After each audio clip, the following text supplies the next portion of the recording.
Here is a typical North African countryside, peaceful and quiet looking. But death, in the form of an enemy minefield, lies in wait for careless troops who blunder onto it. As soon as the minefield was discovered, markers and fences were put up as a warning. This road leading through the minefield was used by the enemy to travel safely through their own protective fields of mines. Minefields are laid on the flanks, front or rear of a unit. Gaps like this one must be left open in the field so that communications can continue. Notice how these gaps are protected by other small minefields.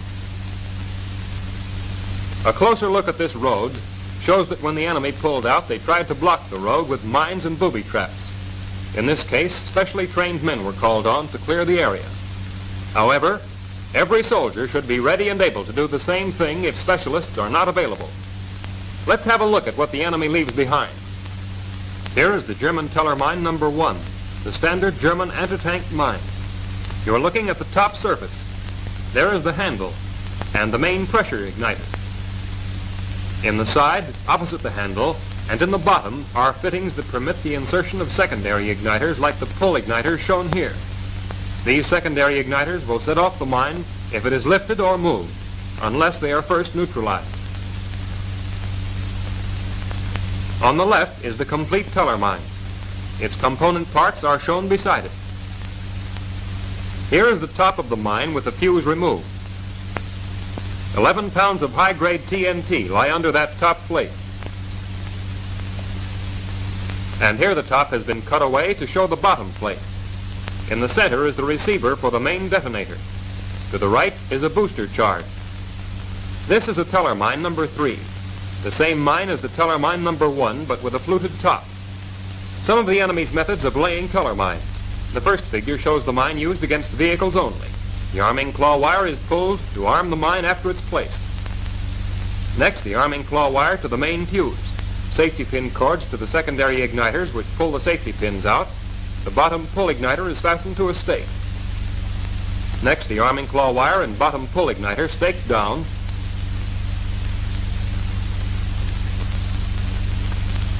Arming claw wire to main fuse, safety pin cord to side igniter tied to a stake. And this is a plan view of the same thing. Arming wires, trench for the wires, and the pull wire to the stake. One method of removing a teller mine is shown here. This was taken at Kasserine when the Americans first entered. The mine is located by the mine detector. The American officer carefully probes.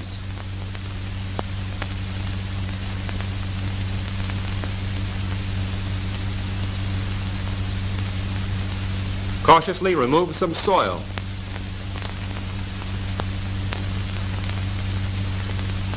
And exposes the fuse of a teller mine. A slip knot is tied around the fuse, and the mine is pulled out with 50 feet of rope. This is one of the safest methods of removing a mine, but can only be used when secrecy is not important. Back at our original minefield, this American officer must remove this teller mine secretly. He cautiously pushes home the safety pin on the main igniter and then unscrews it. As an added precaution, he turns the screw head to the safe position, being careful to hold the fuse away from his face and the mine.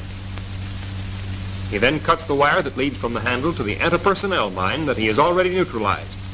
Carefully clears away additional soil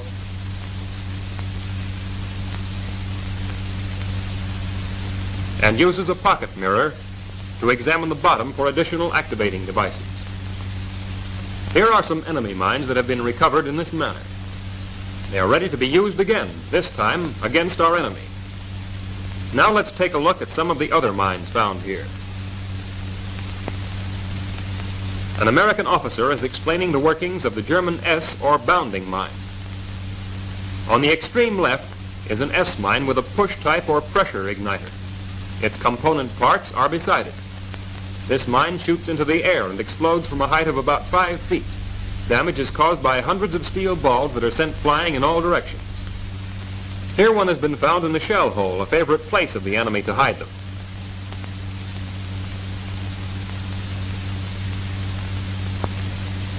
This one has a pressure igniter in it, which the British soldier removes. Another trick of the enemy is to pile mud on a milestone. To read the milestone, the mud must be removed, and a careless foot may step on that push-type igniter attached to the S-mine.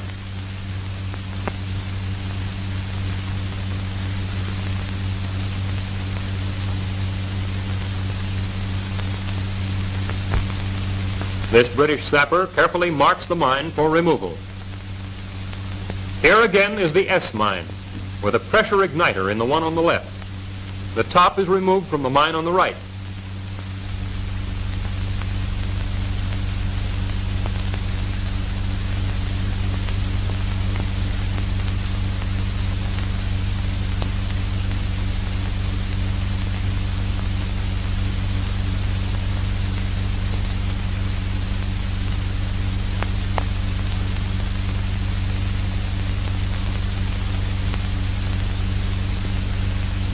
Here, an S-mine fitted with a pressure igniter has been uncovered so that the complete igniter is visible.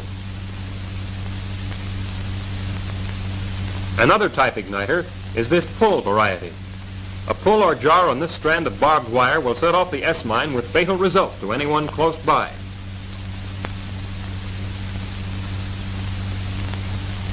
This soldier is carefully tracing a broken telephone transmission wire.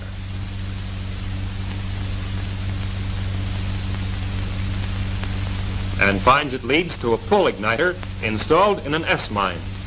A careless tug on the wire would set it off. By using this Y coupling in the S-mine, 2 pull igniters can be used.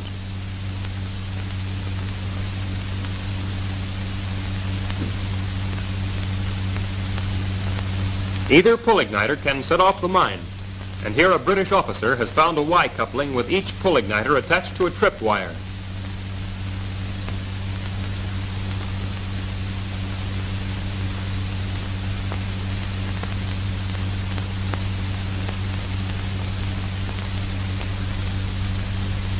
The trip wires are marked with pieces of tracing tape.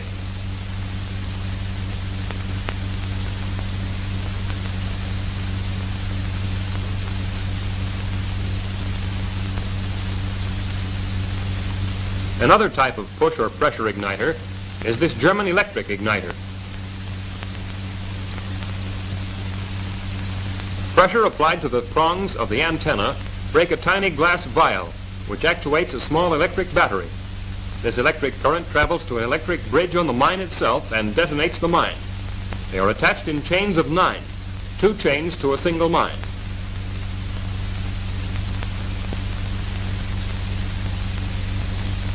Here are S-mines with various types of igniters fitted into them.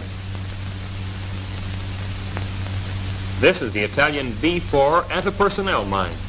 When detonated, it does not bound into the air, but scatters scrap metal shrapnel. The last resting place for a German soldier. Even in death, he is dangerous. That helmet is obviously a booby trap, and a very poorly installed one because the string is too long. But here is something that must be watched for. All around the poorly installed booby trap have been placed well-camouflaged anti-personnel mines. They are pressure igniters, which we have marked with white cloth.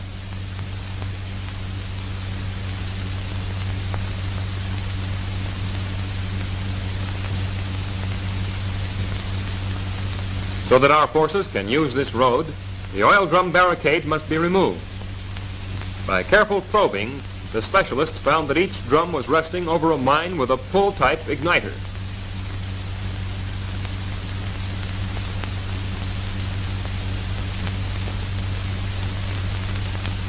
And now a box mine improvised by the Italians.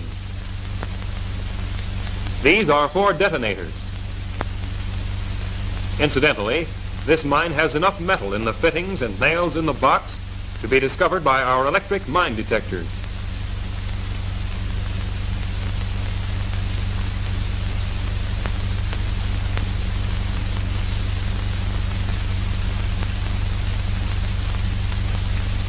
And there is the explosive charge.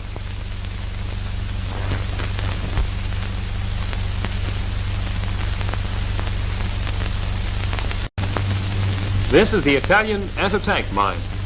The explosive is contained at each end of the metal box. Pressure on the lid forces this shearing blade down to cut a strand of wire that has been holding back the striker. Pressure here forces down a safety mechanism, allowing the striker to fall on the detonator. This detonating cord detonates the 4-pound charge at each end of the box.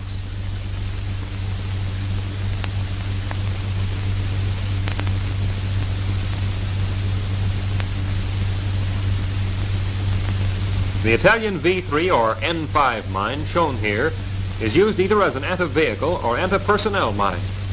It is extremely dangerous and should only be handled by experts. 22 pounds pressure will set off the igniters at each end, but when used as an anti-vehicle mine, a shear pin is placed in the igniter to increase the pressure needed to set off the mine. This German egg bomb is set off by the friction igniter shown on the right. When abandoned by the enemy, they sometimes remove the delay action fuse, as on the left, so that the bomb or grenade will go off instantaneously in the hand of the user. And here is the German LPZ anti-tank mine, a light mine carried by paratroopers. It contains a 5-pound charge. The underside of the top plate shows 5 igniters in the cover. Pressure on any one of these will set off the mine. This British officer follows a tripwire and finds it attached to an Italian picket mine, an easy mine to install and camouflage. Upon detonation, that steel spiral coil shatters and flying pieces produce casualties. Here, an officer investigates some abandoned equipment that would spell death to a souvenir hunter. A pull on the gas mask or canteen would set off this German stick grenade.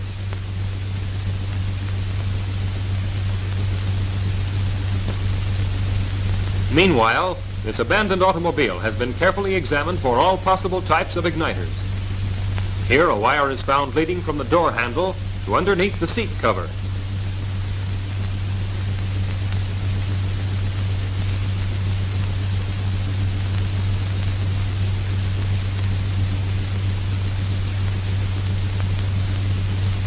It is attached to a German stick grenade. The soldier must watch that wire on the other end of the grenade. These American soldiers were faced with a complicated problem. They discovered a teller mine with anti-personnel mines attached to each side. They cautiously removed the earth around the mines and found an S mine on the right with a Y coupling containing 2 pull igniters, one attached to a tripwire and the other tied to the handle of the teller mine.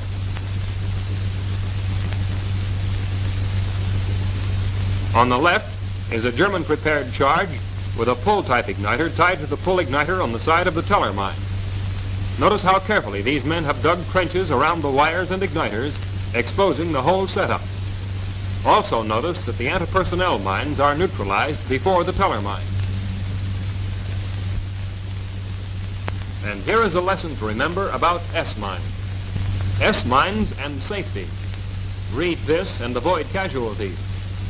S-mines explode at heights ranging from 5 to 10 feet and are effective 100 yards away.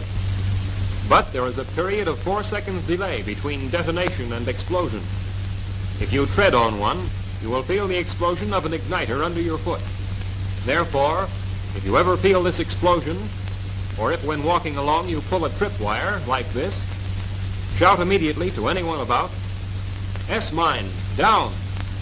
Then throw yourself flat, and it's unlikely that you'll be hit by the flying steel balls, and you will be among those present next mealtime. Remember this, anytime you handle a mine, you are shaking hands with death. You have only one means of protection, and that is your own knowledge. Remember everything you see or hear about mines, and hang on to any instruction you are given. If you know your mines, you will live longer.